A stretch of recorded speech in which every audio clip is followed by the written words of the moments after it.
ఉంటే ఆపదలో ఉన్నవాడికి ఇంకేం చేస్తున్నారు? ఇంకా చేదు, ఇంకా విషం, ఇంకా బాధపడేలాగా నిన్ను చేస్తుంటే, ప్రివిడా ప్రభు దాహం అంటే చేదిస్తే మన ప్రభువుని తండ్రి మళ్ళీ మహిమార్థంగా లేపాడా, బాధలోనే ఉంచాడా? చెప్పండి. ఆయన మళ్ళీ మహిమార్థంగా మరణాన్ని గెలిచి నిత్యము జీవించేలా చేశాడు. దేవుని నామమునకు మహిమ. చప్పట్లు కొడదాం.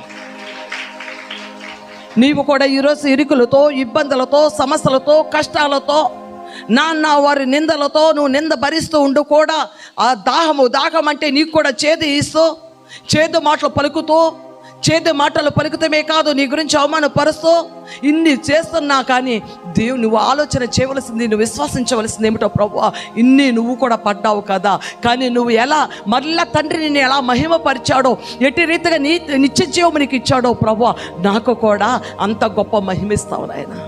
ఆమేన్.